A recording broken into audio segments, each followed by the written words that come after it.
જન્મ જેવા કેમ રહ્યું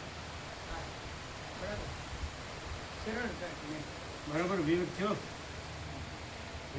બરાબર આ બરાબર વિવેક કર્યો હતો એ ભાવિક હતા ને આ ભાવ સરળ સરળ હા તો અત્યારે પહેલાં કરતાં ભાવ ડબલ જેવા થઈ 1500 જેવું એની મૂળ કિંમત થાય તો પછી 30% ડિસ્કાઉન્ટ આપી લે 1050 જેવું થાય આપણે જેટલું તમને સર્વાંતરની પ્રેરણા હોય એટલા જ દેવાના. હા શું કે તમે શું 200 કીધા 200 બરાબર છે? હા બરાબર એટલે તમને સર્વાંતરની પ્રેરણા બરાબર છે? હા હા બરાબર હા બરાબર એમ હા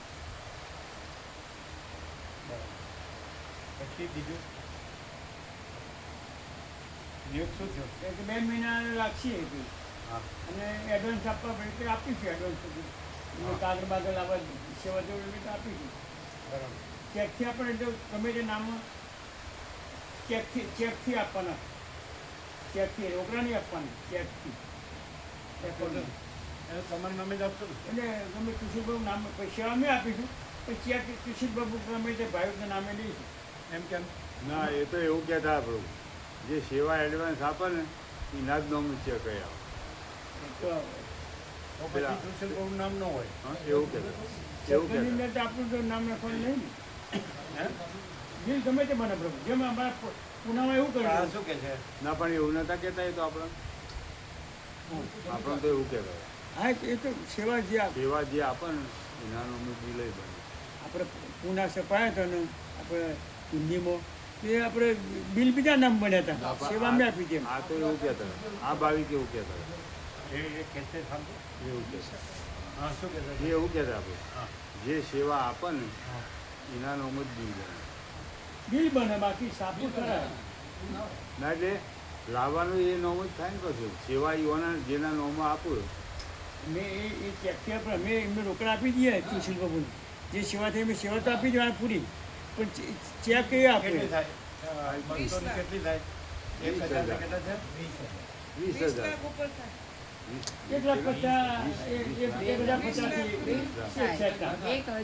1,50,000 હા અને 200 કેટલા એટલા? ના ના 2 લાખ ઉપર થઈ 20 લાખ હોય આ ગપ્પામાં આ બેંકમાં નોકરી કરે હા બધી જૂઠી ડોસી છે. અમે નથી બોલ્યા 21 લાખ બોલ્યા કે નહીં? અમે 2 નહીં આ લાખ 5 બોલ્યા એ બે લાખ પાંચ જૂઠી રૂપિયા ડોસી અમે તો 2 લાખ ઉપર સમથિંગ હા 50 રૂપિયા. 50 બધા એટલે એટલે ઘણું જ પણ સમથિંગ 2 લાખ 1,000 હે 2 લાખ 1,000 એક્ઝેક્ટ બોલો બોલો આ બેંકમાં નોકરી હતી. હા નોકરી એટલે નોકરી ન કરી એટલે પાછું કે અમને પોસ્ટ ઓછી આવશે તો પછી એ પણ અમે લઈશું હે પોસ્ટ ઓછી આવશે ને અમારે નફો નથી લેવો પોસ્ટ ઓછી આવશે તો એમ એ પ્રમાણે લઈશું આપણે તો અત્યારે કીધા એ હા પ્રમાણે અત્યારે એ પ્રમાણે હાલ તો એ ગણી ચાલવાનું તો હવે હા તો બરાબર એટલે કોણ આપશે સેવા સેવા ચેકનો લાભ લઈશું એમ હા પછી હવે પછી એનું શું કરવાનું? પ્રભુ જેમ કહ્યું કે એ સજ્જનો ગુનો અમે સેવાનો લાભ અમે લઈશું પછી પ્રભુને જે એવું ના ચાલે. આપણે હવે એમને નથી આપવું, પહેલા જેમ તેમ આપીએ છે એમ નથી આપવું. હા તો એ સેવા પણ એ આવે તો આપણે વ્યાપકમાં જનરલમાં સેવા આવશે બધું જે સેવા પ્રભુ કંઈક આટલા લેવાના એ વ્યાપક જનરલ અમે સેવાનો લાભ સજ્જનની સેવા પૂરી આપી દઈશું પણ જે સેવા આવે ને જે પ્રભુ કહીએ એ આપણે વ્યાપક જનરલમાં સેવા લઈ લેવાની શું છે? બોલો બધાને સર્વાંતરની પ્રેરણા શું છે? કેટલી હવે જેમ તેમ નથી આપી હાવ હા એટલે બધા એમને લઈ જાય પછી સત્રાય પ્રભુ એમને મેં આપી છે અને ઘણી. કોઈ સાધુ સંતો તો એટલે કોઈ કેટલી આમ લાગે છે લેવી તો એ લેનાર હોય તો જ લે, નહીં તો ન લે. કેટલા લઈએ? 800 આઠસો આઠસો બરાબર બરાબર હા 800 તો બરાબર ને બરાબર 800 બરાબર તો 2 ભાગ 800માં હા બરાબર હા તો નામ એમાં સુશીલ પ્રભુની શું જરૂર એટલે અમારા નામે નથી લેવાનું અમે સેવા મેં આપીશું અમારા નામ નથી એટલે બિલ પર બને તો એ ખીચડીનું પૂછવાનું એમને અનુકૂળ હોય તો એ લાવે પછી એમને 2-3 નામ લેવા તો 2 ને 3 નામ ના ના એનું નામ નથી અને પ્રભુ એવું કીધું તમારા પૂરતું પ્રભુનો ફોટો મૂકવો છે એમને વર્તામણ મૂકવું છે તો મૂકી શકાય એ મેં કીધું બરાબર અને આવવાનું મેં કીધું એક વખત તમે આવી જાઓ હા એ કીધું બરાબર એટલે પ્રભુનો ફોટો આગળ મૂકવો હોય ને અંદર એમના પર અને વર્તામણ મૂકવું તો મૂકી શકાય હા એ વચનામૃત તો અમે આપીશું હા અને ફોટો બી બરાબર એ તો આપણે છે ને ઓરાવાળો છે ને હા જે ઓરાવાળો છે એ હા બસ છે આપણે ત્યાં સંપાણું સર હા હવે ઓરા છે ને બસ ઓરા સમજે છે ને હા પ્રકાશ છે હા તો બરાબર એટલે તો 2-3 મહિના લાગશે ને હા બરાબર નામ એટલે નામનું એટલે તમારી ઈચ્છા નથી એમ તમારા નામની જ નહીં જરૂર એટલે બિલ ગમે તે નામ ચાલે પ્રભુ એ એવું વાપરું છે બિલ ગમે તે નામ બિલ ગમે તે નામનું બને એ તો કિશોર આપણે પૂછે એમને એ કર્મ લઈ લે કે સુશીલ પ્રભુ નામનું બિલ નથી બનાવવું એ સર પ્રભુ કઈ નામનું બિલ બનાવ્યું પ્રભુ કઈ નામ હે આનંદ પ્રભુ છે હર્ષદ પ્રભુ છે એ લોકો ચાલે અમદાવાદમાં આવેલા આનંદ પ્રભુની ટીમમાંથી કોઈ ચાલે હમ. એમને પુના સભા ને પ્રભુ એમાં ટીના માતાજી એમના નામે બિલ બનાવ્યા તમે ટીના માતાજી એમના નામે બિલ બનાવ્યા તમે પુના લીધા હતા ને સજ્જન સેવા મેં આપી છે પણ બિલ એમના નામે બનાવ્યા એમ તો ચાલે પ્રભુ એમાં કોઈ તો તમને સારું પૂછ્યું અમને તો ખબર નથી તો પછી એના જ નામે કરો ને એનું નામ પહેલાં તમે પસંદ કરેલું જ છે પછી હું વાંધો એનું નામ ખોટું છે મેં બરાબર એવું પૂછી લઉં પ્રભુ એમને. હા પૂછી લો અમારે તો કોઈને પૂછવા પડવું જ નથી પ્રભુ કેમ જ કહેવાય એમ તો તમે એના નામે એટલે પેલા હિન્દી લીધા એ ને હા હિન્દી લીધા એટલે પેલા સંક્ષિપ્ત વાળા નહીં ના આખા તો પુના 5 ભાગ વાળા પુના પ્રમાણે પુના હા હા આળંદી માટે આનંદી આનંદી હા. બનાવ્યું હતું ને હા હા હિન્દીમાં હા, એક તો બરાબર તેના માટે બીજા કોઈના બેના નામ હતા બે કોણ બે કે એક જ બિલમાં 2 નામ હતા કે એક જ હતા તેના માટે ખબર હતી ટીના માતાજીને પૂછો. આ ફોન કરો ના ફોન નથી કરવો હવે એ રહેવા દે ને. પ્રભુ કઈ નામ ગમે તે લેવાનું એટલે અમે પછી નહીં કે તમે જે પેલા પસંદ કર્યા છે એ વખતે એવું અમને ખબર હતી બિલ એમના નામ બને આમને નામે નહીં એ તમારું નામ નહોતું ચાલે તો અમને નથી ખબર. લ્યો તમારા નામનું બિલ બને તો વાંધો ખરો ના ના એમ નહીં હા એ કે મને નથી ખબર એટલે બિલે ટીના માતા બોલે. એ તો ટીના માતાની ખબર હા, ટીના માતાજી હશે. તો એમને ચેકથી પેમેન્ટ એમને આલ્યું હતું સેવા એમને આપી દીધી અને ટીના પછી ટીના માતાજી. એ તો અમને તમે પૂછ્યું નહોતું એટલે અમને ખબર નથી એના નામે તમે બિલ બનાવ્યું આપી મેં બિલ તમારે ગમે એના નામે બનાવે એમ ને હા હા ચાલે ચાર નામે બનાવતો ચાલે એક નામ નહીં, 4 નામમાં તો ચાલે એમ હા 50 પર સેટના 4 નામમાં એમ હા. હા શું કીધું તમે 2,10,000.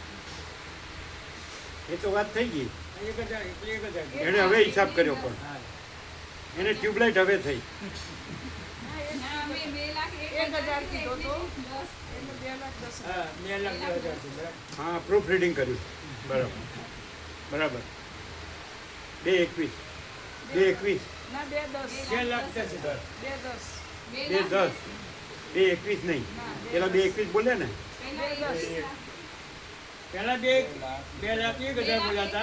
2,01,000 બોલે. હવે પાકું થાય 2,10,000. બરોબર છે. હા, બરાબર.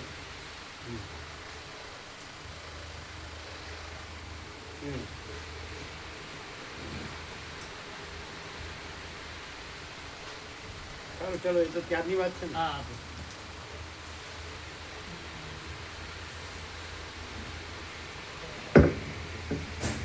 ઓમ ઓમ બરાબર છે.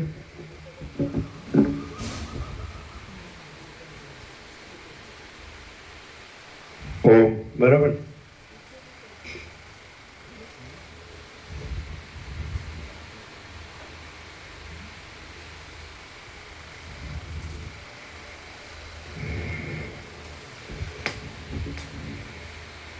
ઓમ ઓમ ઓમ.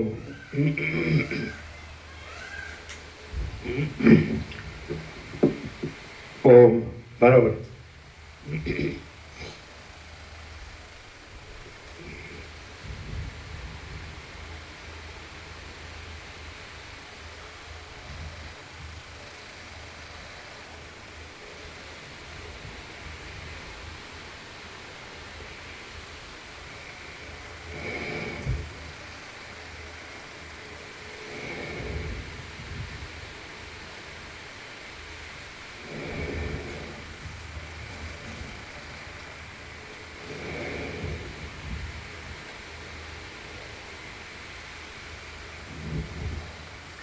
परम चिदाकाश,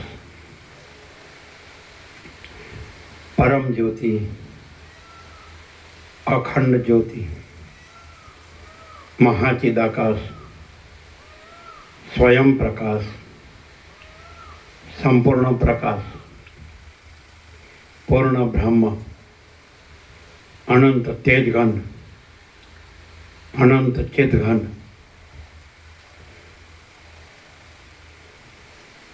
परमाकाश, केवल अनंत शुद्ध तेजघन, परमाकाश, अखिलात्मा, पूर्ण ब्रह्म, परमात्मा, परम चिदाकाश, परम ज्योति, अखंड ज्योति, अनंत पूर्ण, परम चिदाकाश, परम शांति, स्वयं सिद्ध, स्वयं प्रकाश, स्वयं पूर्ण, स्वस्वरूप, यही सब कुछ है, इसके सिवा कुछ नहीं है। शून्यभास, अनंत कोटि, महाकल्पो है ही नहीं। महाचिदाकाश, स्वयं प्रकाश, संपूर्ण प्रकाश, महाचिदाकाश ज्योति, अनंत, अखंड, अभेद, महाचिदाकाश ज्योति, महातत्व, महासामान्य, महाचिदाकाश, स्वसंवेद्य, सहज निर्विकल्प, महाचिदाकाश, परम कैवल्य, परम शांति, परम चिदाकाश, अनंत, पूर्ण, निरपेक्ष सत, अनंत, संपूर्ण, अपरिघी, निर्भ्रांत, निरपेक्ष, वशिष्ठ राम, निर्वाण, राउंड 39मो 39मो राउंड।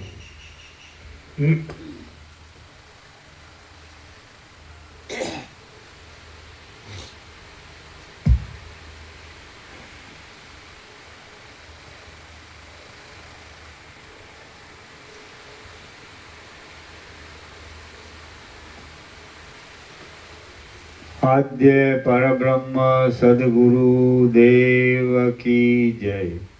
ओम श्री परमात्मने नमः। સદગ્રંથોમાં શિરોમણી શ્રી યોગ વાસિષ્ઠ મહારામાયણ, નિર્વાણ પ્રકરણ, પૂર્વાલું, પેજ નંબર 1042, પેજ નંબર 1042, સર્ગ 86મો, કુંભની ઉત્પત્તિ ઇત્યાદિ.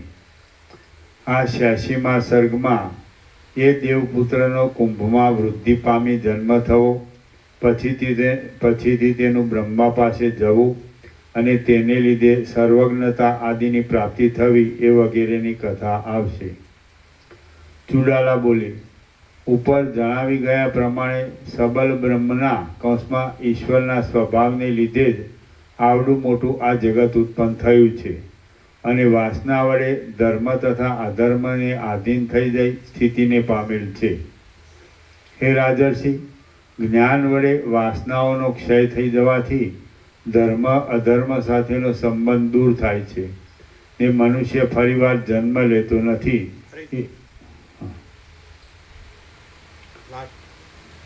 હે રાજર્ષિ, જ્ઞાન વડે વાસનાઓનો ક્ષય થઈ જવાથી ધર્મ અધર્મ સાથેનો સંબંધ દૂર થાય છે ને મનુષ્ય ફરીવાર જન્મ લેતો નથી એવું અમારા અનુભવમાં આવે છે.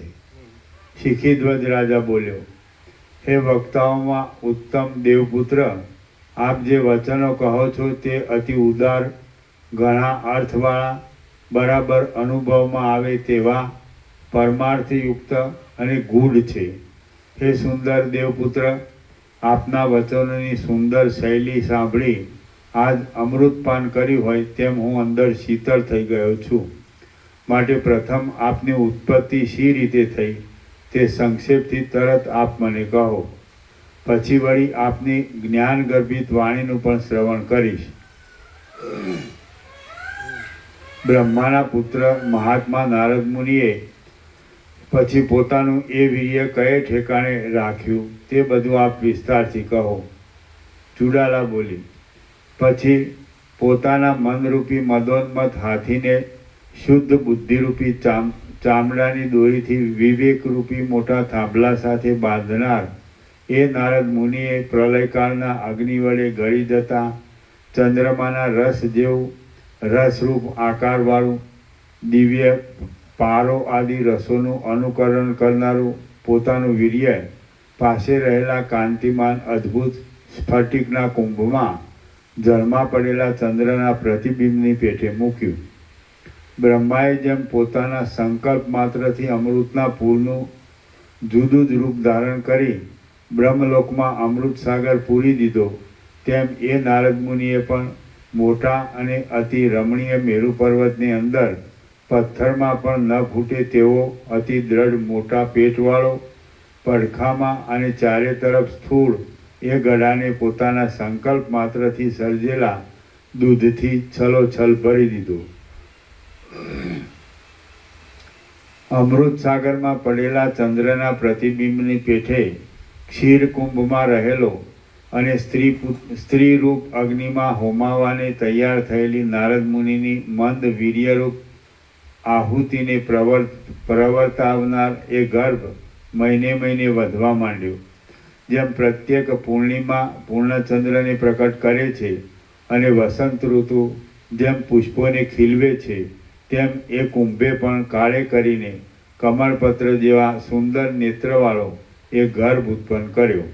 કેમ જાણે કુંભરૂપ નાના ક્ષીરસાગરમાંથી ક્ષય વિનાનો બીજો ચંદ્રમા ઉત્પન્ન થતો હોય તેમ એ કુંભ તેમ એ ગર્ભ સમસ્ત અંગો પૂર્ણ થયા પછી કુંભમાંથી બહાર નીકળ્યો.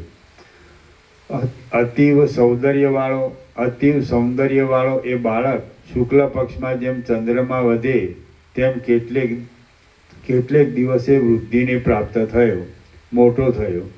નારદ મુનિએ તેના જાતકર્મ આદિ સંસ્કારો કરી જેમ એક પાત્રમાં રહેલું દ્રવ્ય બીજા પાત્રમાં નાખવામાં આવે તેમ પોતાની પાસે રહેલું સઘળું વિદ્યાધન એ પુત્રને આપ્યું.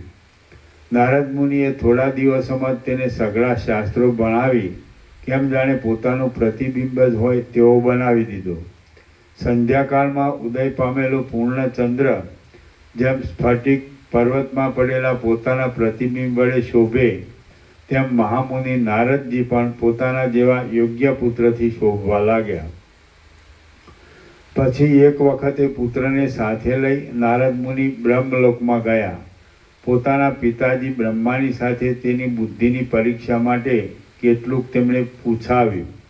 બ્રહ્માએ પોતાને નમસ્કાર કરનાર પોતાના એ પૌત્રની વેદાદિ શાસ્ત્રોમાં પરીક્ષા લઈ પ્રસન્ન થઈ તેને પોતાના ખોળામાં બેસાડ્યો અને કેવળ પોતાના આશીર્વાદ માત્રથી તેને સર્વજ્ઞ તથા સર્વજ્ઞાનના અવધિરૂપ તત્વજ્ઞાનમાં તલ્લીન બનાવી દીધો અને તેનું કુંભથી ઉત્પન્ન થયેલો હોવાથી કુંભ નામ પાડ્યું.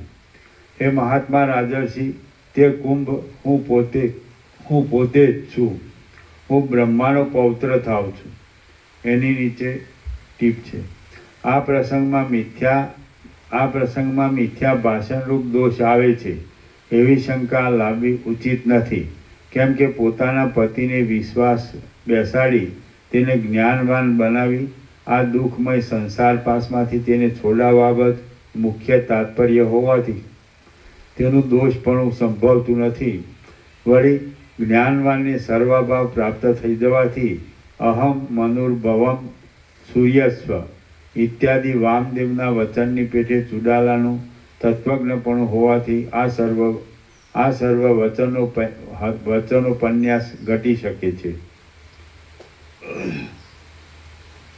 હું બ્રહ્માનો પૌત્ર થાઉં છું, નારદ મુનિનો પુત્ર છું અને કુંભમાંથી ઉત્પન્ન થયેલો હોવાથી કુંભ એવા નામથી કહેવાઉં છું. હું મારા પિતાજી નારદ મુનિની સાથે બ્રહ્મલોકમાં જ્યાં ખુશી પડે ત્યાં રહું છું. મારી સાથે લીલા કરનાર 4 વેદો એ જ મારા મિત્રો છે અને ગાયત્રી મારી માતૃ ભગીની કૌંસમાં માસી છે એમ હું સમજું છું. સરસ્વતીને હું મારી માતા ગણું છું. બ્રહ્મલોકમાં મારું રહેવાનું ઘર છે અને તેઓ બ્રહ્માના પૌત્ર તરીકે સુખથી રહું છું. હું સર્વ વાતે પરિપૂર્ણ છું, તેથી મારે કાંઈ પણ કરવાનું બાકી રહ્યું નથી.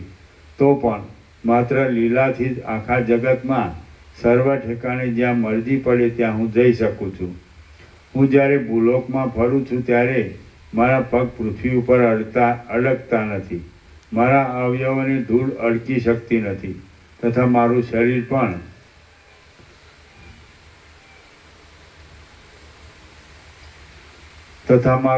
પણ ખેદ પામતું નથી. હે પ્રિય રાજર્ષિ, આ હું આકાશ માર્ગથી જતો હતો તેવામાં મેં તમને જોયા, જેથી હું તમારી પાસે આવેલ છું. એ પ્રમાણે જે તમે મને પૂછ્યું તે મેં કહ્યું. વનવાસના ગુણોને તથા ફળોને જાણનાર હે રાજર્ષિ, તમને જે જાણવાની ઈચ્છા હતી તે મારા જન્મ વિશેની સઘળી હકીકત મારા અનુભવ પ્રમાણે તમને મેં આ રીતે જણાવી છે. કોઈ ઉત્તમ કુલીન પુરુષો પ્રશ્ન કરે તો સત્પુરુષો અવશ્ય તેનો ઉત્તર આપે છે, કેમ કે તેઓ પ્રશ્ન પૂછવામાં અને તેનો ઉત્તર આપવામાં બહુ કુશળ હોય છે. વાલ્મીકી બોલ્યા. આટલી કથા કહી ત્યાં સુધીમાં દિવસ જતો રહ્યો. સૂર્યનારાયણ અસ્ત પામી ગયા. સાયંકાળ સંબંધી નિત્યકર્મ કરવા માટે સર્વ સભા સ્નાન કરવા ઉઠી ગઈ અને હંમેશના નિયમ પ્રમાણે રાત્રિ પસાર થતાં બીજે દિવસે સૂર્યોદયની સાથે એ સભા મંડપમાં પાછી ભેગી થઈને બેઠી. શ્રી યોગ વાસિષ્ઠ મહારામાયણમાં નિર્વાણ પ્રકરણના પૂર્વાર્ધનો કુંભ જનન કથન નામનો સર્ગ 86મો સમાપ્ત. વાલ્મીકીનો 18મો દિવસ સમાપ્ત. આપણે તો 15 સુધી જ ગણ્યા છે. એટલે આ ગણવાનું, કારણ કે લાંબા સર્ગો હોય ને એટલે નાઇટ થઈ ગઈ હોય એટલે આપણે 18માં ગણવાનું. આપણે 15 ગણ્યા એમાં ભૂલ, કારણ કે લાંબા સર્ગો હોય એટલે આ રીતે ગણીએ તો આને ભાગી નાખો ને.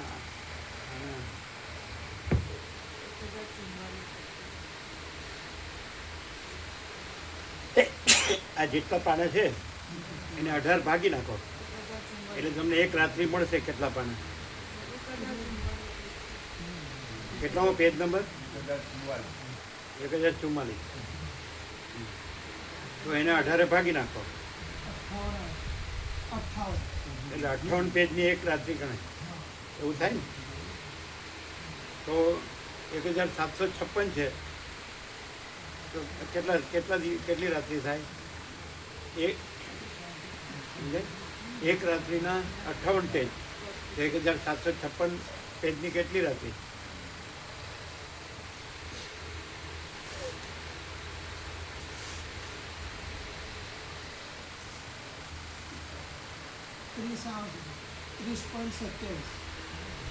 એમ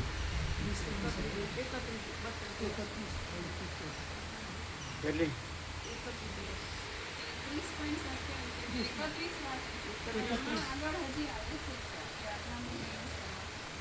કેમ શું આવે છે?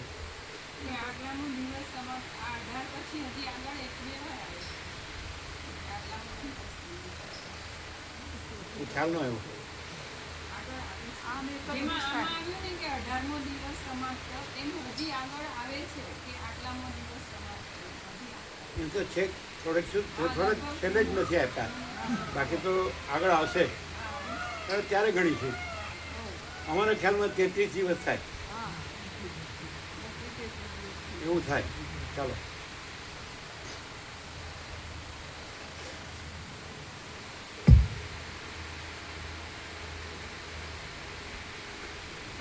સર્ગ 87મો શિખીધ્વજનું ગુરુ શરણ. આ 87માં સર્ગમાં કુંભની પ્રશંસા, રાજાનું તેની પાસે પોતાના દુઃખનું નિવેદન કરવું, ઉપદેશ આપવા માટે તેના તરફ પોતાનો શિષ્યભાવ બતાવવો અને તેના ઉપર પોતાનો પાકો વિશ્વાસ એટલી કથા કહેવામાં આવશે. શિખીધ્વજનું ગુરુ શરણ. શિખીધ્વજ રાજા બોલ્યો, પૂર્વ દિશામાં જેમ વાદળો એકઠા થયા હોવા છતાં દેખાતા નથી, પૂર્વ દિશામાં જેમ વાદળો એકઠા થયા હોવા છતાં દેખાતા નથી, પણ જ્યારે અનુકૂળ પવન વાય છે ત્યારે તે મેઘો ખેંચાઈ વરસાદ આપે છે, તેમાં સંસારમાં મારા સંચિત થયેલા પ્રાચીન પુણ્યો વડે જ ખેંચાઈને આ મંદ્રાચળમાં આપનું પધારવું થયું છે એમ હું સમજું છું. હે મહાત્મા દેવપુત્ર, અમૃતને સ્ત્રવનાર શુભ વચનવાળા આપની સાથે મારો સમાગમ થયો, તેથી હું આજે ધર્મ વડે ધન્ય ગણાતા પુરુષોમાં એક અગ્રેસર તરીકે ગણાવા યોગ્ય થયો છું. સત્પુરુષોનો સમાગમ મારા ચિત્તને જેવું શીતળ કરે છે તેવી શીતળતા મને રાજ્યલાભાદી પદાર્થો પણ આપી શકતા નથી.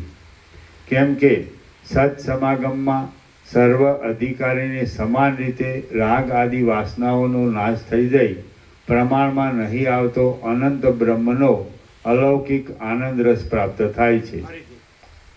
કેમ કે સત સમાગમમાં સર્વ અધિકારીને સમાન રીતે રાગ આદિ વાસનાઓનો નાશ થઈ જઈ પ્રમાણમાં નહીં આવતો અનંત બ્રહ્મનો અલૌકિક આનંદ રસ પ્રાપ્ત થાય છે. કેમ કે સત સમાગમમાં સર્વ અધિકારીને સમાન રીતે રાગ આદિ વાસનાઓનો નાશ થઈ જઈ પ્રમાણમાં નહીં આવતો અનંત બ્રહ્મનો અલૌકિક આનંદ રસ પ્રાપ્ત થાય છે. અને રાજ્ય લાભ આદિક તો કલ્પના માત્રથી જ તુચ્છ સુખ આપે છે. વશિષ્ઠ બોલ્યા, ઉપર પ્રમાણે રાજા કહેતો હતો તેટલામાં તેના વચનોને બંધ પાડી બ્રાહ્મણ પુત્ર રૂપે આવેલી એ ચુડાલા રાણીએ વળી બીજી વાર રાજાને કહ્યું. ચુડાલા બોલી, હવે આપ પ્રશંસા આદિનો પ્રસંગ આટલેથી જ બંધ કરો. પ્રથમ તમે જે મને પૂછ્યું હતું તે મેં તમને કહી બતાવી છે, પરંતુ તમે કોણ છો? આ પર્વતમાં શું કરો છો? તમારે ક્યાં સુધી વનવાસમાં રહેવાનું છે? અને આ પ્રમાણે કરવાનું શું પ્રયોજન છે તે સાચે સાચું કહો. કેમ કે તમારા જેવા તપસ્વી પુરુષો જૂઠું બોલતા જ નથી. શિખીધ્વજ રાજા બોલ્યો, આપ દેવપુત્ર છો એટલે બધું બરાબર રીતે જાણો છો. લોકોની હકીકત તથા તે કૌંસમાં મારા સર્વ પ્રસંગને આપ જાણનાર છો, એટલે હું આપને બીજું શું કહું? આપ જાણો છો, તે છતાં આપના પૂછવાથી એ વિશે હું ટૂંકાણમાં કહું છું. હે મહાત્મા દેવપુત્ર, હું સંસારથી ભયભીત બની આ વનના મધ્યમાં પર્ણકુટી બાંધીને રહ્યો છું. હું શિખીધ્વજ નામનો રાજા છું અને રાજ્યને છોડી દઈ તપ કરવા માટે અહીં આવેલો છું. હે તત્વજ્ઞ દેવપુત્ર, સંસારમાં ફરીથી જન્મ લેવો પડે એથી હું ભયભીત થયેલો છું. એ સત્ય સમજનારા દેવપુત્ર, આ સંસારમાં વારંવાર સુખ પછી દુઃખ અને દુઃખ પછી સુખ, જન્મ પછી મરણ અને મરણ પછી જન્મ એમ વાળા પરથી થયા જ કરે છે. જેથી હું તાપને પામેલો છું અને તેથી આ વનની ઘટામાં આવીને તપ કરું છું. જેમ ભાગ્યહીન નિર્ધન પુરુષને ભંડારનો કૌંસમાં ખજાનાનો લાભ મળતો નથી, તેમ હું અનેક ઠેકાણે રખડ્યો છું અને આ સ્થાને વાસ કરી મેં અતિ કઠોર તપ આદર્યું છે, તો પણ મને ખરી શાંતિ મળી નથી. હે મહાત્મા દેવપુત્ર, જેનો પ્રયત્ન બુઠ્ઠો થયો છે અને જેને કોઈ જાતનું ફળ મળ્યું નથી, તેવો હું એકલો સોબત વિનાનો અહીં રહું છું અને ગુણ નામના જીવડાએ અંદર કોતરી ખાધેલા લાકડાની પેઠે સુકાયા કરું છું. ઉપવાસ, દેવપૂજન, અતિથિ પૂજન આદિ આ સઘળી તપની જુદી જુદી ક્રિયાઓ સતત અને બરાબર નિયમપૂર્વક હું કરે જાઉં છું. પરંતુ આમ કરવાથી મને એક દુઃખમાંથી છૂટી બીજા દુઃખના સમૂહમાં પડ્યા જેવું લાગે છે અને શાંતિ માટે સ્વીકારેલો કર્મ માર્ગ અમૃતરૂપ છતાં મને શાંતિ ન મળવાને લીધે વિષ જેવો લાગે છે. એ શું હશે? ચુડાલા બોલી. પૂર્વકાળમાં કોઈ એક દિવસ બ્રહ્માને મેં એ વાત પૂછી હતી કે હે મહારાજ, કર્મ અને જ્ઞાન એ બંનેમાં જે એક મોક્ષ થવાનું કારણ હોય તે આપ કહો. બ્રહ્મા બોલ્યા, જ્ઞાન એ જ મોક્ષ થવાનું ખરું કારણ છે અને જ્ઞાન વડે જ દુઃખનો સર્વ રીતે સંપૂર્ણ નાશ થાય તેવો અનુભવ છે. કર્મો તો સ્વર્ગ આદિ ભોગોની પ્રાપ્તિના વિનોદને માટે મનુષ્યને શુભ પ્રવૃત્તિ કરાવી કોઈ જાતના નરકમાં લઈ જનાર અનર્થોમાં ન રોકતા શુભ કલ્યાણમાં તેનું આયુષ્ય પસાર થાય તેને માટે છે. એ પુત્ર, જેઓ જ્ઞાન દ્રષ્ટિને પહોંચી શકતા નથી તેઓને માટે કર્મ એ આનંદનું મુખ્ય સાધન છે. કેમ કે બીજું કોઈ યોગ્ય વસ્ત્ર કૌંસમાં પીતાંબર ન મળે ત્યાં સુધી કંબલનો, ધાબળાનો પણ કોણ ત્યાગ કરે? કોઈ ત્યાગ ન કરે. તે જ પ્રમાણે જ્યાં સુધી જ્ઞાન પ્રાપ્ત થાય નહીં ત્યાં સુધી કર્મ પણ ઠીક છે. અજ્ઞાનીઓનું કર્મ સર્વ વાસના હોવાને લીધે ફળ આપે છે અને જ્ઞાનીઓનું કર્મ સર્વ વાસનાઓનો નાશ થવાથી ફળ આપતું નથી. જેમ પાણી નહીં રેડવાથી લતાઓ ફળ આપી શકતી નથી, તેમ જ્ઞાનીના શુભ કર્મો પણ વાસનાનો નાશ થઈ ગયાથી ફળ આપી શકતા નથી. અશુભ કર્મોનું પણ તેમ જ સમજવાનું છે. પ્રારબ્ધ રૂપે ફળ આપવાને તૈયાર થયેલા કર્મો પણ વાસનાનો નાશ થતાં તેમનો નાશ થાય એટલે દેખાવ પૂરતા રહે છે. પૂર્વ ઋતુના ચિહ્નો જેમ પાછળની ઋતુ આવવાથી નાશ પામી જાય છે, તેમ વાસનાઓનો નાશ થવાથી કર્મનું ફળ પણ નાશ પામી જાય છે. હે પુત્ર, કાસડાની લતા જેમ સ્વભાવે જ ફળ આપતી નથી, તેમ વાસના વગરની ક્રિયા પણ સ્વભાવે જ પછીથી ફળ આપતી નથી. જે બાળકના મનમાં ભયને લીધે હાવની ભાવના રહી હોય તે જ હાવને દેખે છે, બીજો દેખતો નથી. તેમ દુઃખની ભાવનાવાળો મૂળ પુરુષ જ દુઃખ દેખે છે, બાકી તત્વજ્ઞાની દ્રષ્ટિએ કશું આવતું જ નથી. વિકાસ પામેલી કાસડાની લતાની પેઠે જ્ઞાનીની ક્રિયા આકાર વડે જોવામાં આવતા છતાં પણ ફળ કૌંસમાં ધર્માધર્મરૂપ અને તેથી થતી જન્મ પરંપરાને આપી શકતી નથી. અજ્ઞાન દશામાં પણ અહંકાર આદિ રૂપે સ્ફુરેલી વાસના તાત્વિક દ્રષ્ટિએ જોતા છે જ નહીં, માત્ર અજ્ઞાનને લીધે જ ઝાંઝવાના જળમાં સમુદ્રના જળની ભ્રાંતિની પેઠે તે વાસના દેખાય છે. તે અજ્ઞાન આ સર્વ બ્રહ્મરૂપ છે એવી ભાવનાથી નાશ પામી જવાને લીધે જેમ અનુભવીને ઝાંઝવામાં જળની ભ્રાંતિ ન થાય, તેમ જ્ઞાનીના ચિત્તમાં વાસના જ ઉત્પન્ન થતી નથી. સર્વ વાસનાઓનો ત્યાગ થઈ જવાથી જીવ પાછો ફરીવાર જન્મ લેતો નથી અને તે જન્મ મરણ રહિત બ્રહ્મ સ્વરૂપ થઈ જાય છે.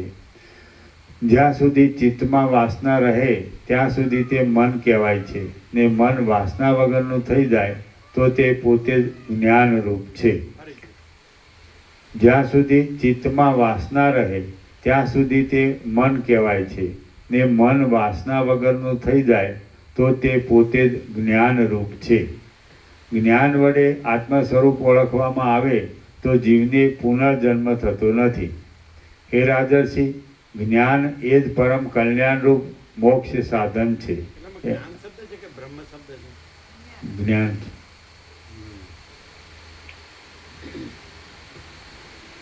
જ્ઞાન વડે આત્મ સ્વરૂપ ઓળખવામાં આવે તો એમાં નહીં. હા. આગલા વાક્યમાં એ મન છે, ત્યાં સુધી મન વાસના જ્યાં સુધી ચિત્તમાં વાસના રહે ત્યાં સુધી તે મન કહેવાય છે ને મન વાસના વગરનું થઈ જાય તો તે પોતે જ જ્ઞાનરૂપ છે. જ્ઞાન વડે આત્મ ત્યાં ત્યાં બ્રહ્મ હોવું જોઈએ.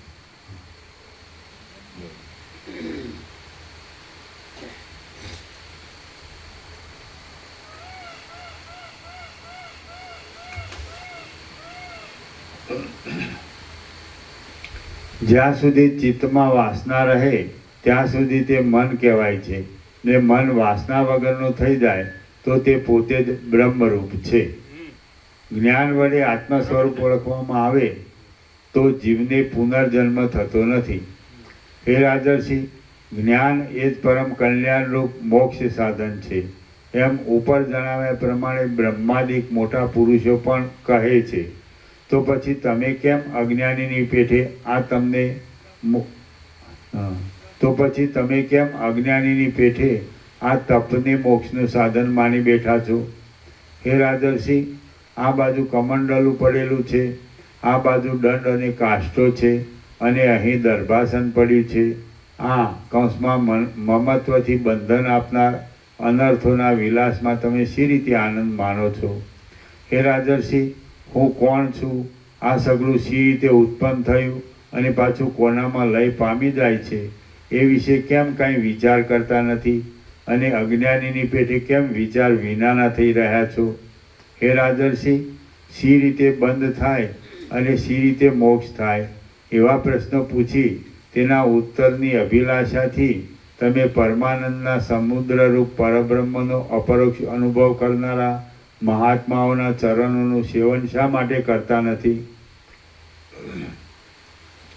વ્રત, ઉપવાસ, ટાઢું, ઊનું આદિ સહન કરી આત્માને દુઃખ આપનાર આ ક્રિયા વડે આયુષ્યનો ક્ષય કરી આ પર્વતની ગુફાને વિશે અંદર શિલાની અંદર તેની બખોલમાં રહેલા કીડાની પેઠે તમે કેમ પડ્યા રહો છો? સમદ્રષ્ટિવાળા સત્પુરુષોને પ્રશ્ન કરવાથી, તેમની સેવા કરવાથી અને તેઓના સમાગમથી એવી યુક્તિ મળી આવે છે કે જે વડે આ સંસાર બંધનમાંથી મુક્ત થવાય છે. સમદર્શીવાળા સત્પુરુષોને પ્રશ્ન કરવાથી, તેમની સેવા કરવાથી અને તેઓના સમાગમથી એવી યુક્તિ મળી આવે છે કે જે વડે આ સંસાર બંધનમાંથી મુક્ત થવાય છે. તમે શરીરને કષ્ટ પડે એવી ચેષ્ટાઓને છોડી દઈ કોઈ મહાત્મા ગુરુની સાથે રહી જે મળે તે જમી લઈ પૃથ્વીની કોઈ ગુફામાં રહેલા કીડાની જેમ ગુરુએ બતાવેલા માર્ગમાં દ્રઢ રહી આ વનની ગુફામાં રહો. વશિષ્ઠ બોલ્યા, એ પ્રમાણે દેવપુત્ર રૂપે જોવામાં આવતી પોતાની રાણી ચુડાલાએ બોધ આપવાથી આંસુથી જેનું મોઢું ભીંજાઈ ગયું હતું એવો શિખીધ્વજ રાજા નીચે પ્રમાણે બોલ્યો. શિખીધ્વજ રાજા બોલ્યો, હે દેવપુત્ર, અહો, આજે ઘણે કાળે આપે મને બોધ આપ્યો છે.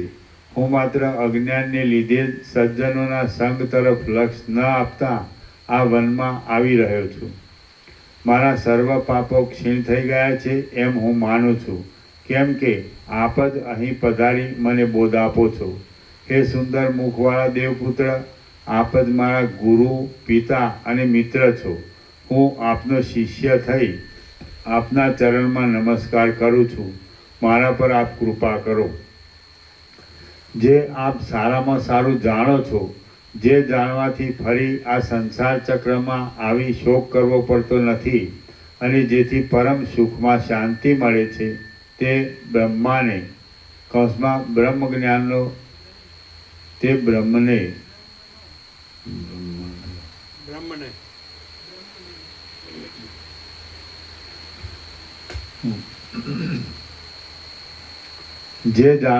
જે આપ સારામાં સારું જાણો છો, જે જાણવાથી ફરી આ સંસાર ચક્રમાં આવી શોક કરવો પડતો નથી અને જેથી પરમ સુખમાં શાંતિ મળે છે, તે બ્રહ્મને પ્રભુ કીધું બ્રહ્મને વાક્ય પૂરું કરો એટલે ખ્યાલ આવે. હા, જેથી પરમ સુખમાં શાંતિ મળે તે બ્રહ્મને કૌંસમાં બ્રહ્મ જ્ઞાનનો હવે તરત મને આપ ઉપદેશ કરો. બ્રહ્મનો બ્રહ્મનો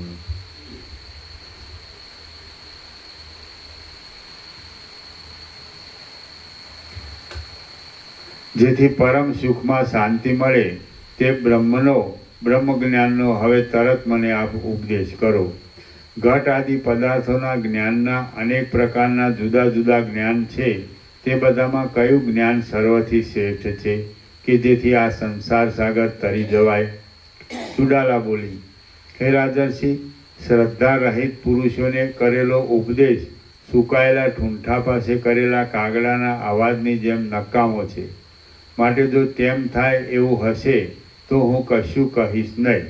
પરંતુ જો તમે શ્રદ્ધાથી મારા વાક્યોને ગ્રહણ કરો, અર્થાત તે ઉપર દ્રઢ આરૂઢ રહો, તો તમે જે પૂછો છો તે જેવું જ્ઞાન છે અને જેવી રીતે પ્રાપ્ત થાય છે તે સર્વ હું કહું છું. જે માણસ શ્રદ્ધા છોડી ફક્ત વિનોદ કરવા પૂછે છે પણ પાછો વક્તાની પાસેથી જવાબ ગ્રહણ ન કરે, તેવા મનુષ્યોની પાસે કહેલા વચનો અંધારામાં આંખનું જોવું નકામું થાય તેમ નિષ્ફળ થાય છે. શિખીધ્વજ રાજા બોલ્યો, આપ જે કાંઈ મને કહેશો તે હું શ્રુતિના વિધિ વાક્યની પેઠે કોઈ જાતનો તર્ક આદિ વિચાર ન લાવતા તત્કાલ શ્રદ્ધા વડે ગ્રહણ કરીશ. આ મારું કહેવું બરાબર સત્ય છે.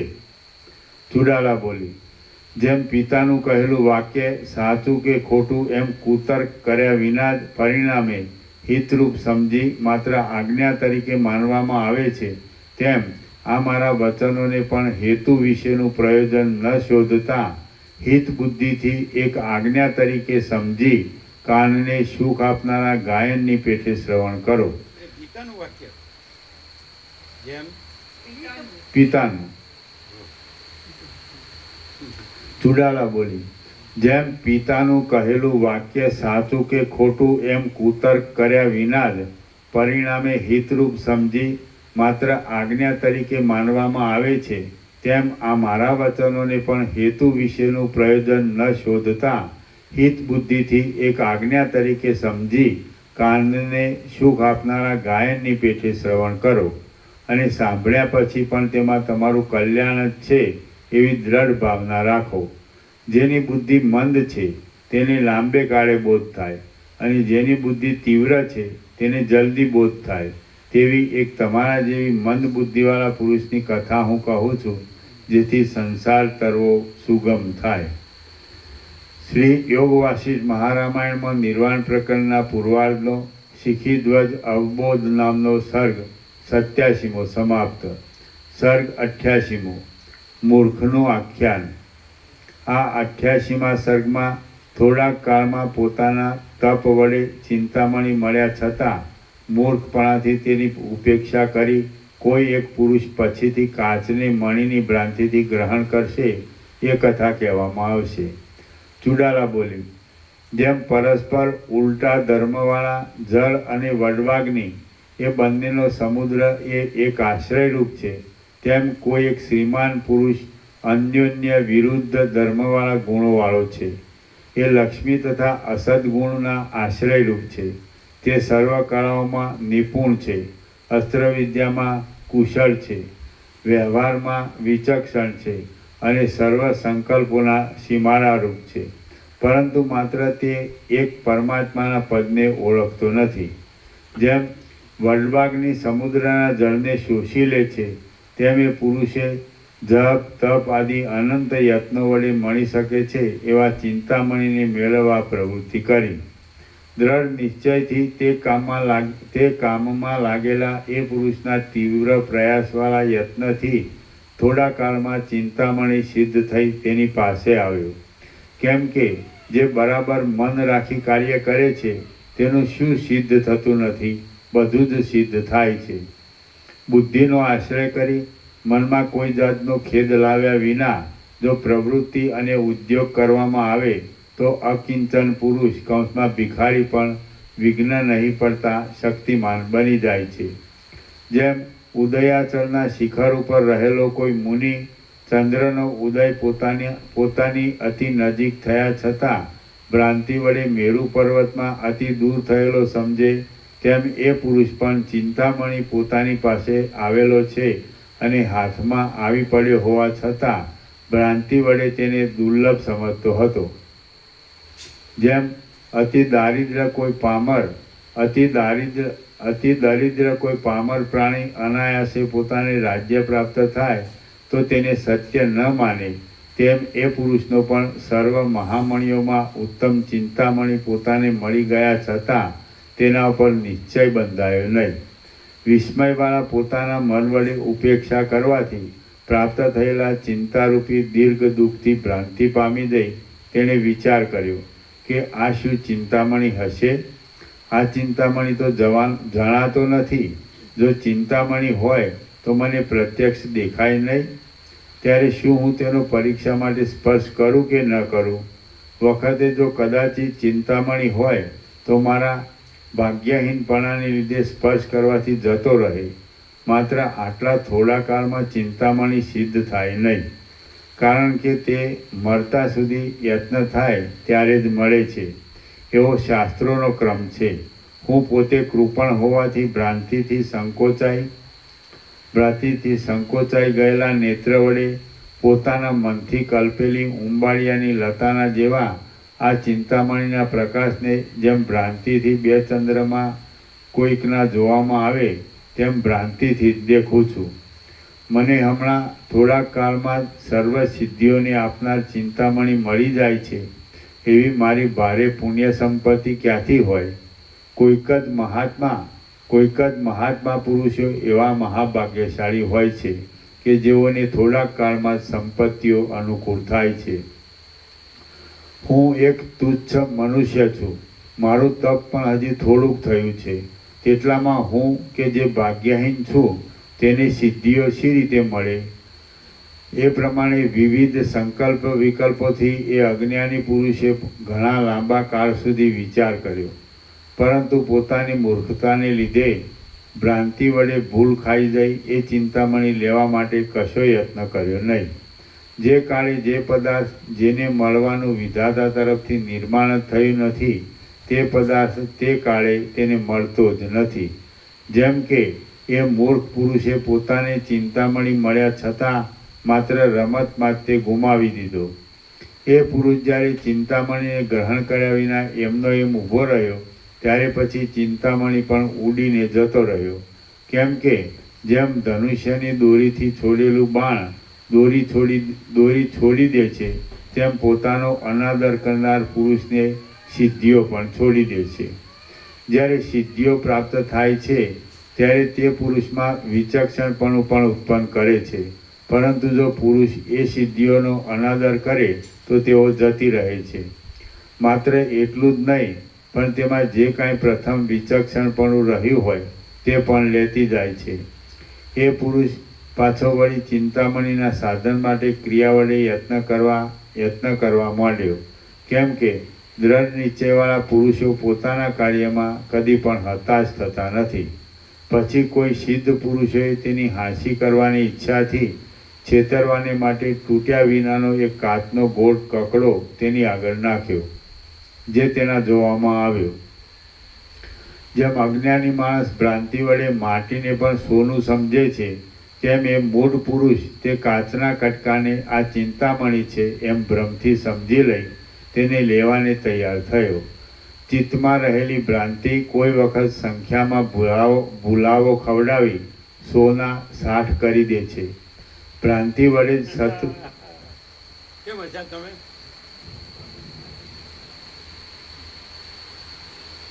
બોલો. એટલે પ્રકાશ શ્રવણનો લાભ મળ્યો હોય એ છોડીને પછી સોના સાથ નહીં, હાલ 0 થઈ જાય. ફરીથી પ્રકાશ થવાનો લાભ મળ્યો હોય હું છોડી પછી વિચારે કે ભાઈ હું એકાંતમાં જઈ મનન અને ધ્યાન કરીશ તો 100 60 નહીં પણ 0 જ થઈ જાય પછી આમ ભ્રાંતિ વધતી જ જાય વધતી જ જાય વધતી જ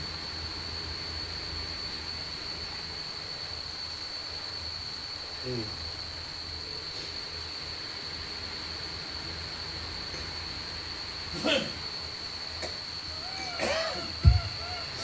ચિત્તમાં રહેલી ભ્રાંતિ કોઈ વખત સંખ્યામાં ભૂલાવો ખવડાવી 100 કરી દે છે. ભ્રાંતિ વડે શત્રુમાં મિત્ર બુદ્ધિ, રજ્જુમાં સર્પ બુદ્ધિ, સ્થળમાં જળ બુદ્ધિ અને અમૃતમાં વિષ બુદ્ધિ થાય છે. જેમ એક જ ચંદ્ર છતાં ભ્રાંતિ વડે 2 જોવામાં આવે છે, તે જ પ્રમાણે એ પુરુષે પોતાની ભ્રાંતિ વડે તે કાચના કટકાને ચિંતામણી સમજી તેનું ગ્રહણ કર્યું. ચિંતામણીથી જે જોઈશે તે મળી શકશે, માટે આ બધા ધનની શી જરૂર છે એમ જાણી પોતાની પ્રથમની ધન ધાન્ય આદિ સમૃદ્ધિ તેને છોડી દીધી. આ દેશ સુખ વગરનો, લુખ્ખો અને પાપી માણસોથી ભરેલો છે. આ ઘર પણ જૂના જેવું છે અને હવે મને બંધુઓ પણ શું ઉપકારક છે, માટે હું અહીંથી દૂર જઈ મારી ઈચ્છા પ્રમાણે આ ચિંતામણી રૂપ સમૃદ્ધિ વડે સુખથી રહો. એમ વિચાર કરીએ મૂર્ખ પુરુષ એ મણીને કાચના કટકાને સાથે લઈ નિર્જન વનમાં ચાલ્યો ગયો. હે પ્રિય રાજર્ષિ, તે વનમાં એ મૂઢ માણસ કાચના કટકાથી કૌંસમાં કશું ન મળવાને લીધે એવો તો વિપત્તિને પ્રાપ્ત થયો કે જે કાજલના પર્વતના જેવી કાળી અને મહાભયંકર હતી તથા પોતાની મૂર્ખતાને યોગ્ય જ હતી. મૂર્ખતાના કૌંસમાં અજ્ઞાનના સામર્થ્યથી જેવા દુઃખો પ્રાપ્ત થાય છે તેવા દુઃખો બીજી વિપત્તિઓથી, જરાથી કે મરણથી થતા નથી. જેમ મનુષ્યના બધા અવયવોમાં કેશ સમૂહ સર્વના ઉપરના ભાગમાં મસ્તકમાં રહે છે, તેમ બધી વિપત્તિઓને આપનાર અજ્ઞાન જ સર્વથી મુખ્ય છે. સર્ગ 88મો સમાપ્ત. સર્ગ 89મો હસ્તિકોપાખ્યાન. આ 89મા સર્ગમાં સાંકળ વડે બંધાઈ ગયેલા હાથીએ બંધન તોડી નાખ્યા છતાં પણ પોતાને બાંધનાર અને પોતાની નજીક આવી ગયેલા પોતાના શત્રુ મહાવતને નહીં મારી નાખવાથી પાછો તે ખાઈમાં ગબડી પડશે એ વાત કહેવામાં આવશે. ચુડાલા બોલી, હે સુશીલ રાજા, હવે પછી બુદ્ધિને પરમ બોધ આપનારું એક બીજું મનોહર વૃત્તાંત કહું છું, તે સાંભળો કે જે તમને પોતાને મળતું જ છે. વિંધ્યાચળના વનમાં મોટા હાથીઓના ટોળાના રાજાઓનો પણ રાજા એવો એક હાથી છે કે જે અગત્ય ઋષિએ પોતાની આજ્ઞા પાળવાથી પ્રસન્ન થયેલી શુદ્ધ બુદ્ધિ વડે કેમ જાણે પ્રથમના ઉચ્ચ સ્વરૂપવાળો બીજો વિંધ્યાચળ પાછો ઉત્પન્ન કર્યો હોય તેવો લાગે છે. એ હાથીના પ્રલયકાળના અગ્નિની જ્વાળા જેવા દારૂણ અને વજ્રની જ્વાળાના જેવા તીક્ષ્ણ ધોળા 2 દોત છે કે જે મેરુને પણ ઉખેડી નાખવાની સમજ છે. જેમ અગત્ય ઋષિએ કૌંસમાં પોતાની આજ્ઞા વડે વિંધ્યાચળને બાંધી લીધો અને વામનજીએ યાચનાથી બળીરાજાને બાંધી લીધા, તેમ એ હાથીને પણ કોઈ એક મહાવતે ચારે બાજુ લોઢાની સાંકળરૂપી જાળ પાથરી તે વડે બાંધી લીધો. કુંભસ્થળમાં શસ્ત્રો વાગવાથી પીડાયેલો એ હાથી બંધાઈ જઈ સાંકળના ફાંસામાં ફસાઈ ગયો અને તેથી તેને એવી તો પીડા થઈ કે જે મહાદેવના અપૂર્વ બાણરૂપ અગ્નિમાં બળનારા ત્રિપુરાસુરની પીડાના જેવી અતિ અસહ્ય હતી. હાથીને બંધનમાં નાખી પોતે તેનો શત્રુ બનનાર એ મહાવત દૂરથી નહીં દેખાયાથી તે હાથીએ સાંકળરૂપી જાળના પાંજરામાં 3 દિવસ કાઢ્યા. પછી પોતાના ચિત્તમાં દુઃખી થઈ સાંકળરૂપી બેડીને તોડી નાખવાનો યત્ન કર્યો અને પોતાની સૂંઢ વડે જોરથી સાંકળોને પકડી ઘૂઘરાઓના જેવો શબ્દ કર્યો. જેમ બલિરાજાએ કૌંસમાં દેવદાનવોના યુદ્ધમાં જય મેળવી, જેમ બલિરાજાએ અમરાવતીના કમાડની સાંકળો તોડી નાખી હતી, તેમ એ હાથીએ પણ માત્ર 2 જ ઘડીની અંદર પોતાના દાંતો વડે પ્રયત્નથી એ સાકરરૂપી ઝાડને તોડી નાખી. અમરાવતી એટલે ઇન્દ્રની નગરી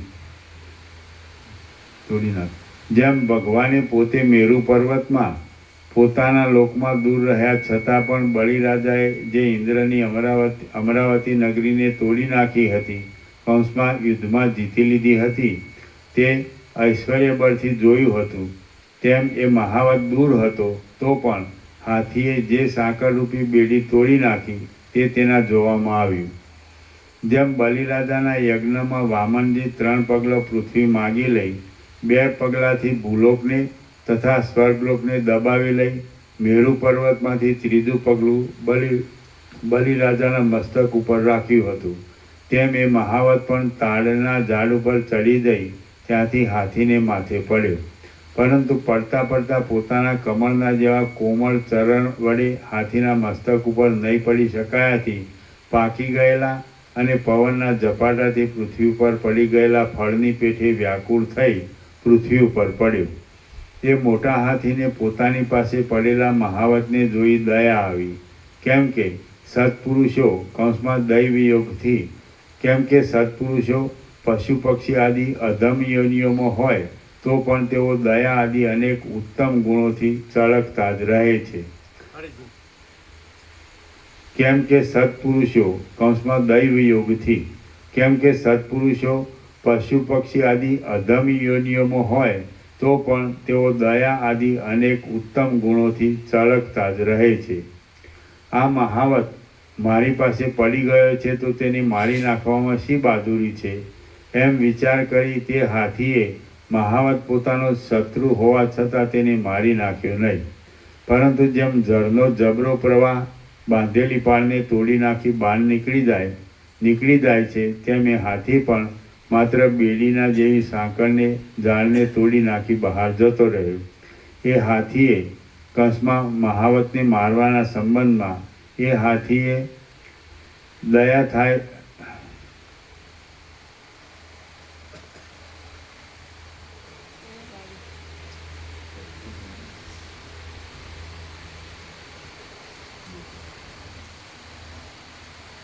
તમારે જ પાના ચોંટી જાય બધા. એ હાથીએ મહાવતને મારવાના સંબંધમાં દયા લાવી જેમ આકાશમાં વાદળાઓના સમુદાયને દૂર કરી સૂર્યનારાયણ ઉદય પામે છે, તેમ સાકરની ઝાડને તોડી નાખી પલાયન કર્યું.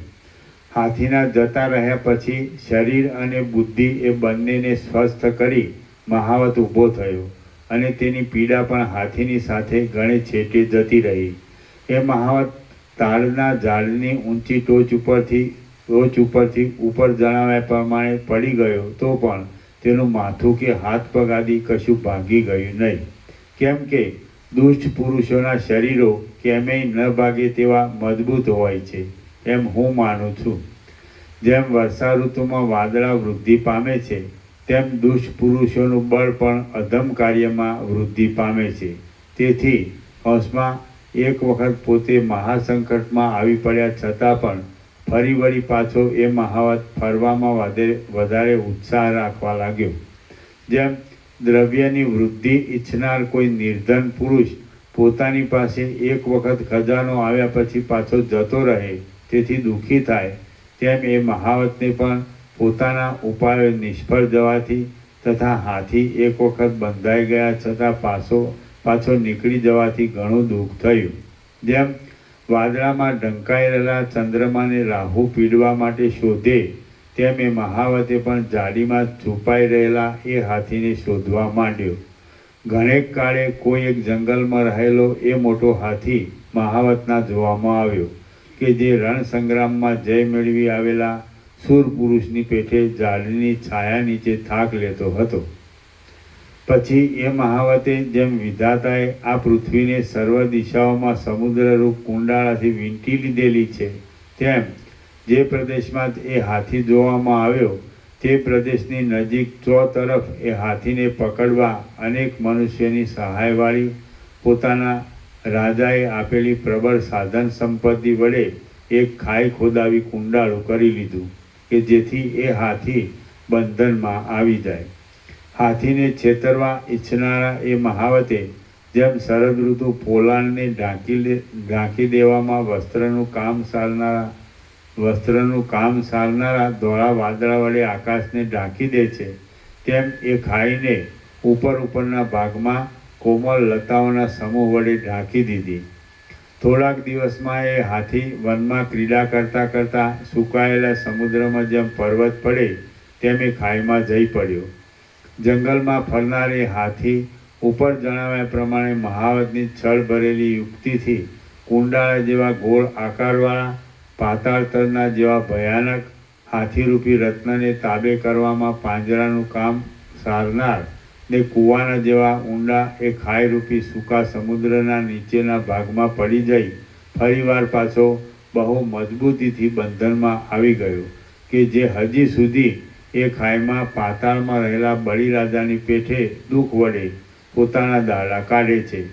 જો એ હાથીએ પ્રથમ પોતાની પાસે પડેલા એ પોતાના શત્રુને મહાવતને તે વખતે જ મારી નાખ્યો હોત તો પોતાને જે ફરીવાર ખાઈમાં પડી જઈ બંધાઈ જવાથી દુઃખ ખમવું પડ્યું તે ખમવું પડત નહીં. જે પુરુષ અજ્ઞાનને લીધે વર્તમાન કાળના પુરુષ પ્રયત્નના ક્રમ વડે ભવિષ્યકાળને સુધારતો નથી, અર્થાત ઉત્તરકાળમાં પોતાને પાછું દુઃખ આવી ન પડે એવો વિચાર જે આગળથી જ નથી રાખતો તે આ વિંધ્યાચળના હાથીની પેઠે દુઃખી થાય છે. હું સાંકળરૂપી બેડીમાંથી છૂટો થયો છું એમ સમજી હાથી પ્રસન્ન થયો અને દૂર જતો રહ્યો, તો પણ પાછો તે મહાવતના બંધનમાં છપડાઈ ગયો, કેમ કે અજ્ઞાન કયે ઠેકાણે બંધન નથી આપતું, સર્વત્ર તે બંધનકારક જ છે.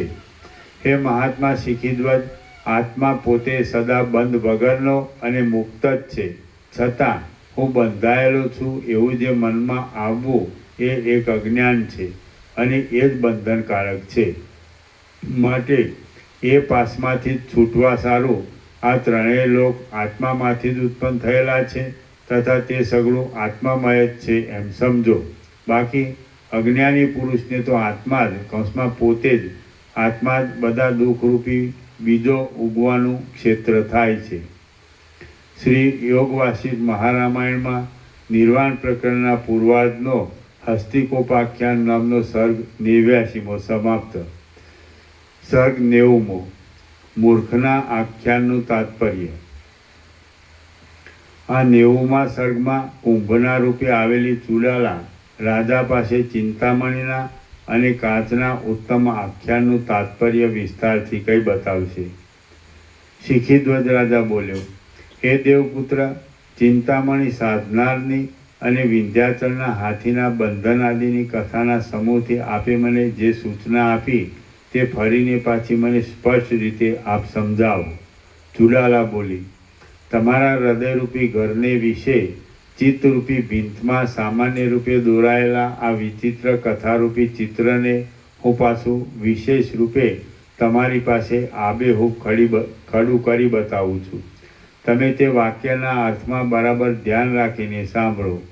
હે રાજા, શાસ્ત્રોના અર્થમાં કુશળ છતાં તત્વજ્ઞાનને ન જાણનાર એવો મેં જે ચિંતામણી સાધનાર કહ્યો છે તે તમે પોતે જ છો. જેમ સૂર્યનારાયણ મેરુ પર્વતના શિખરો પર ફરે છે તેમ તમે પણ શાસ્ત્રનો પરિચય કરેલો છે, પરંતુ જેમ જળમાં રહેલા પથ્થરને અંદરના ભાગમાં જળની કાંઈ પણ અસર લાગતી નથી તેમ તમે પણ તત્વજ્ઞાનમાં વિશ્રામ પામ્યા નથી.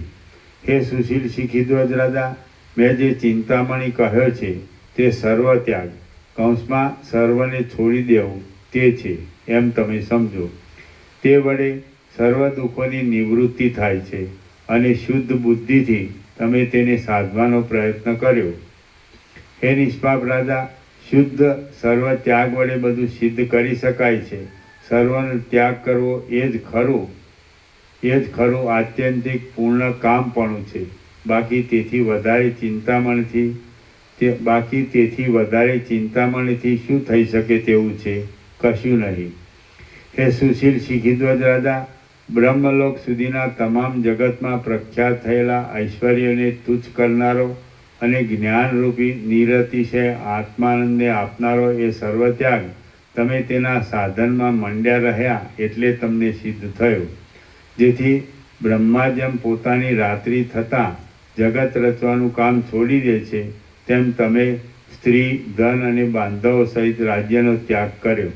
અને ગરુડજી, એના નીચે ટિપ્પણી છે, ગરુડજીનો આ પ્રસંગ રામાયણ, મહાભારત આદિમાં પ્રસિદ્ધ છે. અને ગરુડજી જેમ કાચબાને અને હાથીને ભક્ષણ માટે સાથે લઈ પૃથ્વીના અંતઃપ્રદેશમાં સમુદ્રની નજીક રહેલા વડની ડાળી નીચે થાક લેવા જઈ બેઠા હતા, તેમ તમે પણ પોતાના દેશથી અતિ દૂર રહેલા આ આશ્રમમાં શાંતિ માટે આવી રહ્યા છો. જેમ વાદળા તથા ઝાકર આદિ કલંકને દૂર કરી નાખનારો શરદ ઋતુનો વાયુ આકાશમાં માત્ર પોતાની સત્તા, અસ્તિત્વને જ બાકી રાખે છે, તેમ તમે પણ બધું ત્યાગ કર્યા છતાં માત્ર એક અહંકારને જ બાકી રાખ્યો છે. હૃદયમાંથી જો મનની કલ્પનાવાળો અહંકાર છોડી દેવામાં આવે તો આ જગત પરમ આનંદ વડે પરિપૂર્ણ લાગે છે. પરંતુ તમે તો બીજું બધું છોડી દેવાથી અને હું ત્યાગ કરનાર છું એવો અહંકાર બાકી રાખવાથી ત્યાગ તથા ત્યાગ ન કરવો એ બંનેના વિકલ્પો વડે આકાશ જેમ વાદળા વડે વીંટાય તેમ વીંટાયા. અને તેને લીધે આ પરમ આનંદ આપનાર તથા મોટો ઉદય કરનાર સર્વત્યાગ નથી, પરંતુ એ ઉત્તમ સર્વત્યાગ કંઈક જુદી જ તરહનો છે અને તે ઘણા કષ્ટથી મળતો હોવાથી ઘણે લાંબે કાળે સિદ્ધ થાય એવો છે એમ તમારા મનમાં આવ્યું. જેમ વાયુના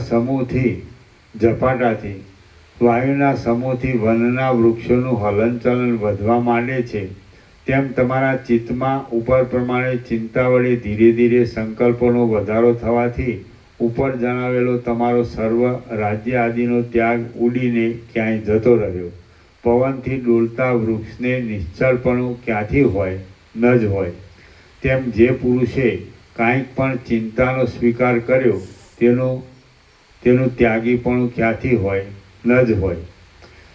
જે ચિંતા છે તે જ સંકલ્પ એવા બીજા નામને ધારણ કરનાર ચિત્તનું ખરું રૂપ છે એમ તત્વજ્ઞ પંડિતો કહે છે.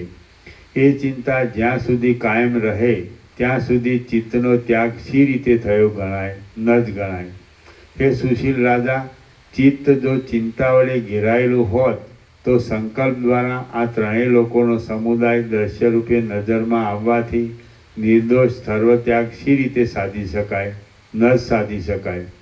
હે પ્રિય રાજા, જેમ હોલા આદિ પક્ષી કાંઈ અવાજ કાને પડતા તરત ઉડી જાય છે, તેમ તમારા ચિત્તે પોતાની અંદર ઉપર કહ્યા પ્રમાણે સંકલ્પો કરવાથી તમારો ત્યાગ પણ ઉડી ગયો. જેમ પ્રથમ નિમંત્રણ આપી પછી સત્કાર નહીં કરાયેલો પુરુષ કૌંસમાં પોતાનું અપમાન થવાથી શું સામા માણસને દુઃખ નથી ઉત્પન્ન કરતો? કરે છે જ. તેમ એ તમારો સર્વત્યાગ પણ તમે તેનો અનાદર કરવાથી ઉલટો તમારું પ્રથમનું જે પરમ નિશ્ચિંતપણું હતું તે પણ સાથે લઈ જતો રહ્યો. હે કમળ જેવા સુંદર નેત્રવાળા રાજા, એ પ્રમાણે સર્વત્યાગરૂપી ચિંતામણીના ચાલી ગયા પછી તમે સંકલ્પરૂપી ચક્ષુ વડે આ તપરૂપી કાચમણીને દીઠો. જેમ કોઈ પુરુષ જળમાં પડેલા ચંદ્ર પ્રતિબિંબમાં ભ્રાંતિ વડે સત્ય ચંદ્ર છે એમ કલ્પી લે, તેમ તમે પણ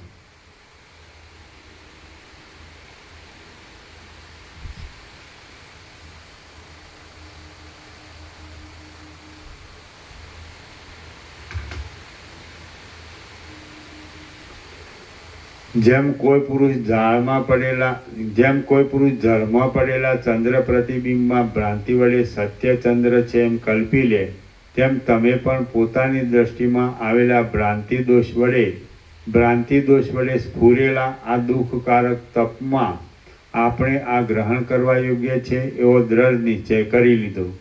પ્રથમ સર્વત્યાગ કરતી વખતે અનાસક્તિથી, વૈરાગ્યથી, વાસના વગરનું અને પાછળથી અનંત તથા કંઈ ગૂઢ વાસનાવાળું તમે જે તપ કર્યું તે આરંભમાં કૌંસમાં રાજ્ય આદિકનો ત્યાગ કરવાથી, અંતમાં તપના ફળની અભિલાષા ન રાખવાથી અને વચમાં વનમાં રહેવું, ટાઢ તડકો સહેવા એ વગેરેને લીધે બહુ વિષમ દોયલું હોવાથી સદા દુઃખકારક બન્યું છે. જે મનુષ્ય માપમાં પણ ન આવી શકે એવા અનંત આત્માનંદને તથા સુખ વડે સાધી શકાય તેવા હવે કહેવામાં આવનારા સર્વ ત્યાગને છોડી દઈ માપમાં આવે તેવા અને મહાદુઃખ વડે સાધી શકાય એવા તપ આદિ પદાર્થને વળગી રહે તેને આત્મઘાતી અને મહામૂર્ખ સમજવું. તમે સર્વત્યાગ સાધવાનો આરંભ તો કર્યો, પરંતુ ઝૂંપડીમાં તપની અંદર અનુભવાતા કષ્ટો વડે તથા તમને ફક્ત એક તપમાં જ પ્રવૃત્તિ કરાવનારા તમારા અજ્ઞાન વડે અને તમે બંધાઈ ગયાથી સર્વ ખરો ત્યાગ તમારાથી સાધી શકાયો નહીં.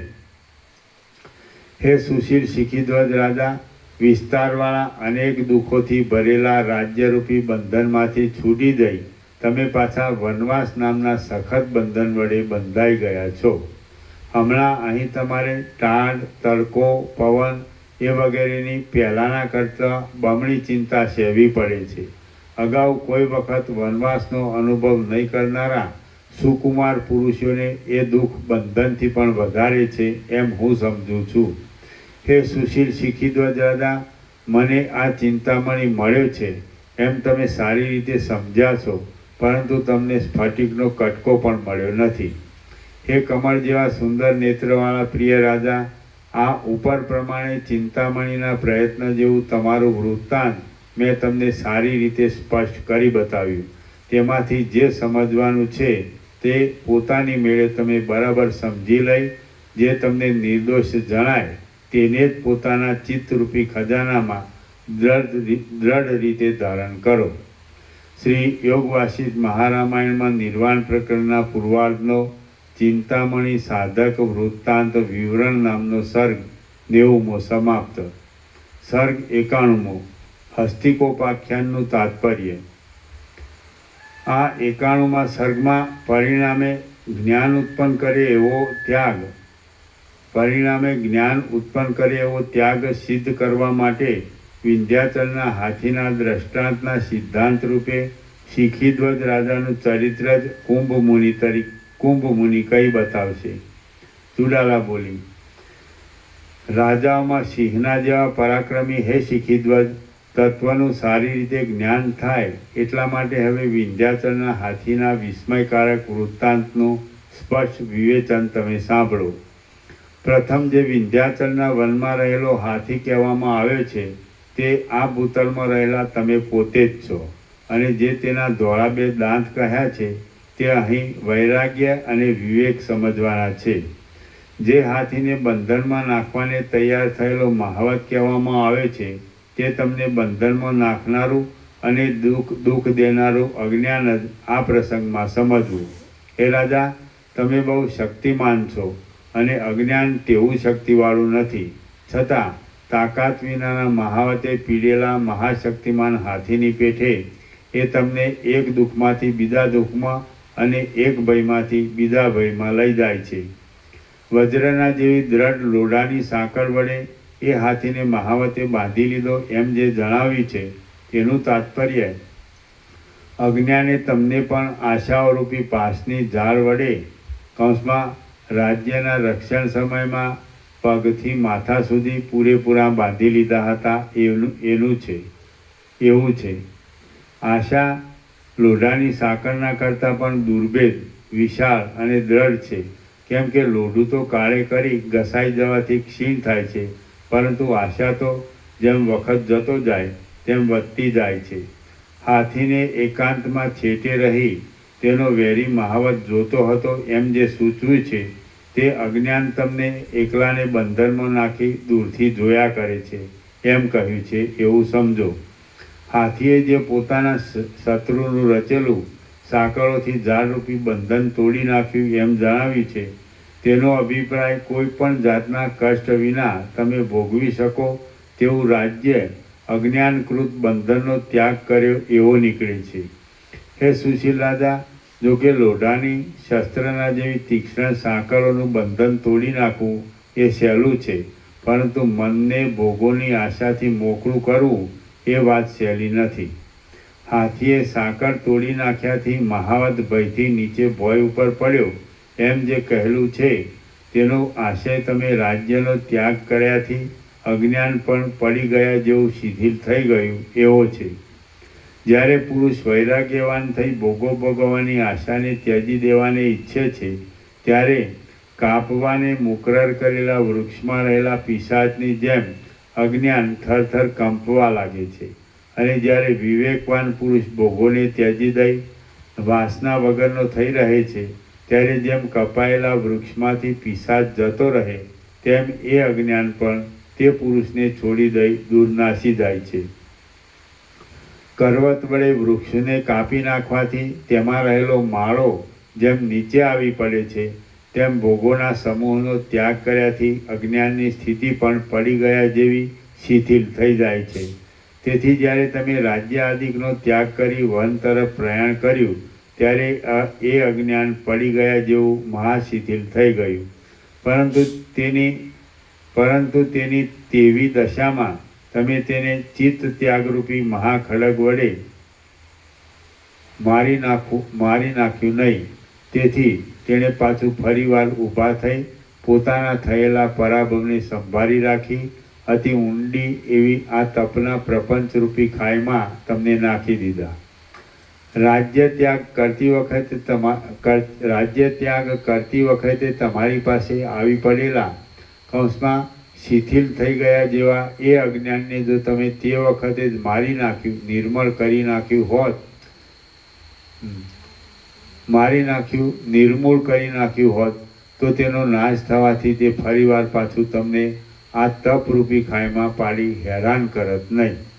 હાથીના શત્રુ મહાવતે ખાઈનું કુંડાળું કરી લીધું એમ જે કહેવામાં આવ્યું છે તે અહીં અજ્ઞાને તપના અસંખ્ય દુઃખો વડે ચોતરફ તમને જે વીંટી લીધા છે તે છે. હે રાજાઓમાં ઉત્તમ શિખીદ્વત, એ મહાવતને રાજાના તરફથી ખાઈ કરવાના સાધનોની જે મદદ મળી હતી તે અહીં આ તમારા પ્રસંગમાં અવિવેકરૂપી રાજાના તરફથી મદદરૂપે આપવામાં આવતી અને અવિવેકનું અંદરનું ઐશ્વર્ય બતાવનારી ચિંતા સમજવાની છે. હે સુશીલ રાજા, એ પ્રમાણે તમે વસ્તુતઃ હાથી નહીં હોવા છતાં ઉપર જણાવ્યા મુજબ લક્ષણ વડે બરાબર મળતાપણું આવવાને લીધે આ સંસારરૂપી જંગલમાં હાથી રૂપ જ છો. અને તમારા અજ્ઞાનરૂપી શત્રુઓ ચારે તરફ આ તપરૂપી ખાઈ કરી તેમાં તમને પોતાના કૌંસમાં છળના બળથી બાંધી લીધેલા છે. એ ખાઈનું કુંડાળું જે ઉપરથી કોમળ લતા વડે ઢાંકી દીધાનું કહેવામાં આવ્યું છે તે ઉપરથી ઢંકાયેલું તપનું દુઃખ જ સમજવાનું છે. હે રાજા, એ રીતે દુઃખકારક અને દારૂણ આ તપરૂપી ખાઈમાં તમે પાતાળ તલમાં બંધાઈ રહેલા બલિરાજાની પેઠે જ આજ દિવસ સુધી બંધાઈ રહ્યા છો. આ હાથીના આખ્યાનમાં તમે પોતે જ હાથી રૂપે કહેવામાં આવ્યા છો. આશાઓ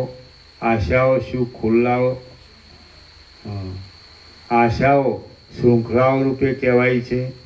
તમે પોતે જ હાથી રૂપે કહેવામાં આવ્યા છો. આશાઓ શૃંખલાઓ રૂપે કહેવાય છે. અજ્ઞાન મહાવત રૂપે કહ્યું છે.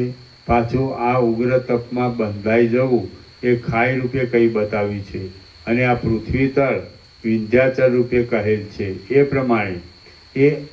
પ્રમાણે આ આખ્યાનથી મેં તમારું જ બધું વૃત્તાંત નિવેદન કર્યું છે. માટે જે કરવાનું હોય તે કરો.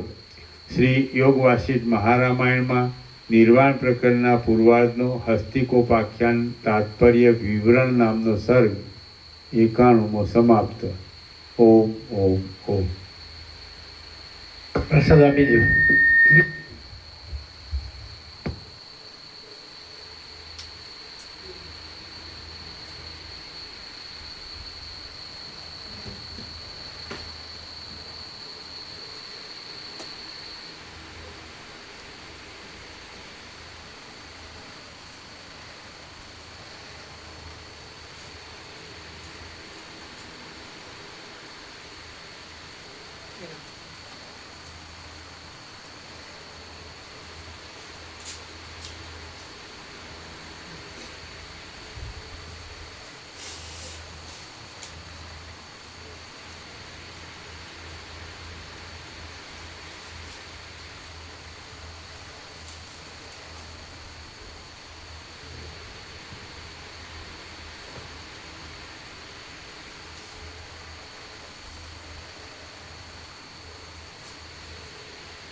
પછી પેલું લિસ્ટ આપો કરી દઈએ